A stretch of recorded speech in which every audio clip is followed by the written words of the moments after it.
बिस्मिल्लाहिर्रहमानिर्रहीम। नाज़रीन, मैं हूं जावेद बलोच और उम्मीद है आप लोग खैरियत से होंगे। आज की बड़ी अहम खबरें हैं और इन खबरों का तल्लुक़ सुप्रीम कोर्ट ऑफ पाकिस्तान से है, लेवल प्लेइंग फील्ड से है और तहरीक इंसाफ से भी है। और इसके साथ साथ इसका तल्लुक़ बिलावल भुट्टो ज़रदारी से भी है, जो आज सुप्रीम कोर्ट में पेश हुए जुल्फ़िकार अली भुट्टो शहीद अदालती मर्डर केस में। उसकी समाअत भी हुई, उसका भी अहवाल आपको बताएंगे। और सुप्रीम कोर्ट में लेवल प्लेइंग फील्ड की भी बड़ी अहम समाअत हुई, उसका भी आपको अहवाल बताएंगे।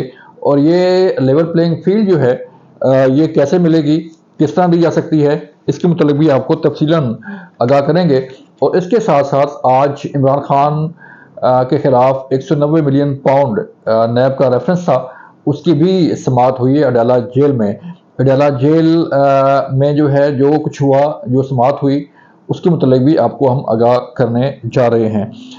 सबसे पहले हम आपको आगाह करें कि आज तहरीक इंसाफ की तरफ से लेवल प्लेइंग फील्ड का जो इशू है उसको उठाया गया था सुप्रीम कोर्ट ऑफ पाकिस्तान में।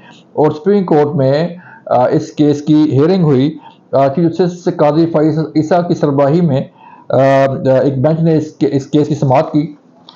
ये केस तो लगा उस बेंच में, लेकिन अदालत ने कुछ अहम सवालात किए हैं तहरीक इंसाफ के वकला से, लेकिन उसका कोई तसल्ली बख्श जवाब जो है वो नहीं दे पाए तहरीक इंसाफ के वकील, जिस पर काजी फैसल साहब चीफ जस्टिस ऑफ पाकिस्तान ने बड़े अहम रिमार्क्स दिए और ये पूछा कि आपके 1195 लोगों के कागजात जो है आप जमा हुए थे और तकरीबन 70% से ज़ायद जो है ये कागजात नामजदगी मंजूर भी हुए।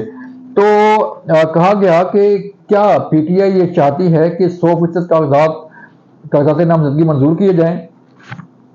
तो बता दें ये कानून कहाँ का है और कानून की दरअसल है तो ज़बानी ये जो है ज़बानी के में बात नहीं होगी, कानून की बात होगी। और आप हमें मुतमिन करें कि आपसे ज़्यादती किस तरह हो रही है।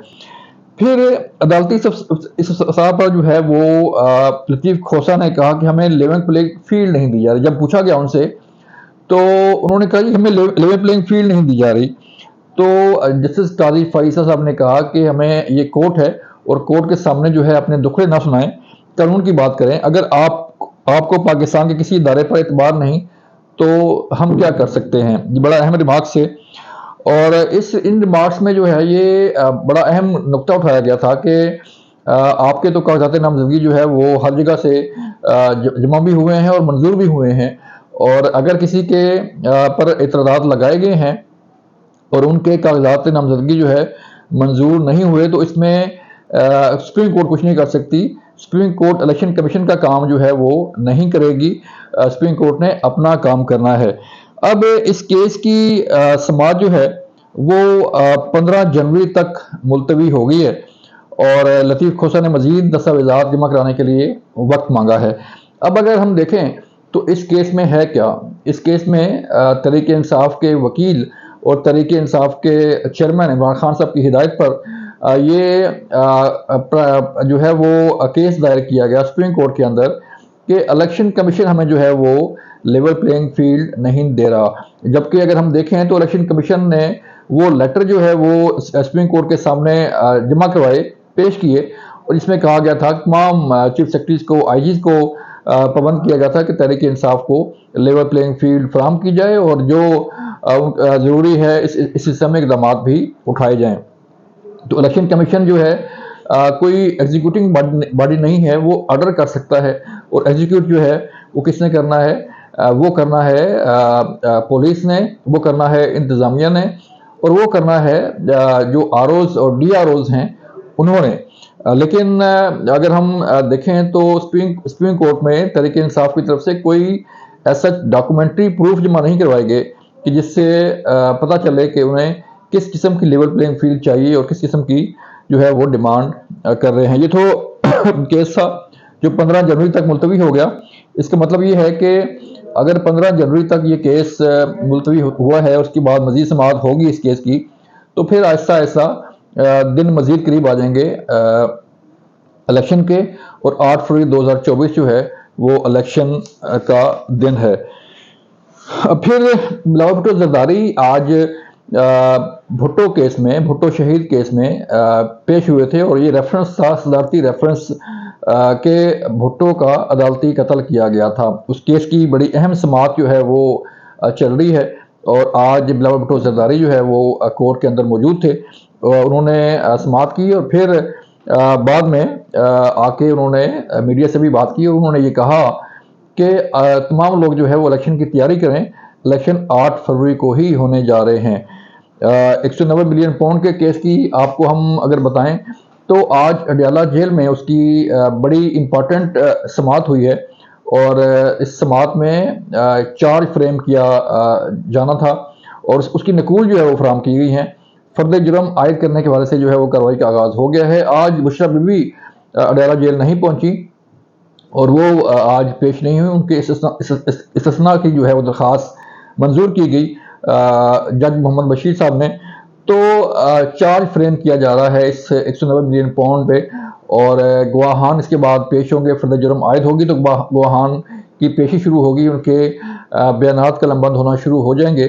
آپ کے لمحے ہے کہ سائفر سازش کیس میں بھی فرد جرم عائد ہو چکی ہے، اور اب 190 ملین پاؤنڈ میں اگر فرد جرم عائد ہوتی ہے اور گواہان کی طلبی اور ان کی اسٹیٹمنٹ جو ہے وہ شروع ہوتی ہے، تو پھر یہ دونوں کیسز جو ہیں وہ منطقی انجام تک پہنچتے ہوئے نظر آ رہے ہیں، کیونکہ فرد جرم عائد ہونے کے بعد جو ہے وہ کسی بھی کیس کا فائنل راؤنڈ ہوتا ہے، اور فائنل راؤنڈ میں جو ہے وہ کارروائی سامنے آتی ہے، بیانات ریکارڈ ہوتے ہیں، اور پھر بالآخر عدالت اپنا فیصلہ سناتی ہے، جس میں سزا جزا کا فیصلہ جو ہے وہ سامنے آتا ہے۔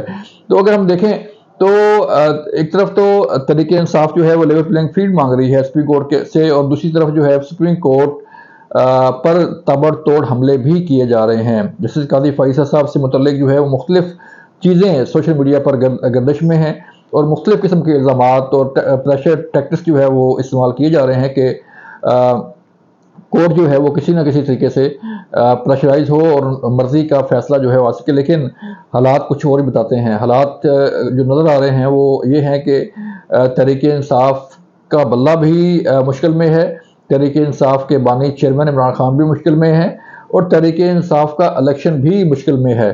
تو صورتحال یہ بنتی ہوئی نظر آ رہی ہے کہ تحریک انصاف کیسے الیکشن لڑے گی، ان کے کینڈیڈیٹس کے سامنے کیا نشان ہوگا، یہ بڑا اہم سوال ہے کہ اگر بلے کا نشان نہ ہوا تو پھر تحریک انصاف کے کینڈیڈیٹس کا، امیدواروں کا جیتنا بڑا مشکل ہو جائے گا، اور صورتحال اس طرح پیدا ہوگی کہ لوگ جو ہے وہ شناخت نہیں کر پائیں گے کہ تحریک انصاف کا امیدوار کون سا ہے اور کون سا نہیں ہے۔ یہ بڑی امپارٹنٹ چیزیں ہیں جو ابھی آہستہ آہستہ مزید کھل کے سامنے آ رہی ہیں۔ پھر ثانیہ 9 مئی سے متعلق بھی کچھ بڑی اہم چیزیں گردش میں ہیں، اور کچھ اہم ویڈیوز بھی سامنے آ رہی ہیں، اس سے بھی چیزیں جو ہے وہ سامنے آ رہی ہیں کہ کس طرح جو ہے وہ جلاؤ گھراؤ کیا گیا، اور کس طرح جو ہے وہ توڑ پھوڑ کی گئی۔ مزید تفصیلات آپ کو بتاتے رہیں گے۔ اپنا خیال رکھیے گا۔ اللہ حافظ۔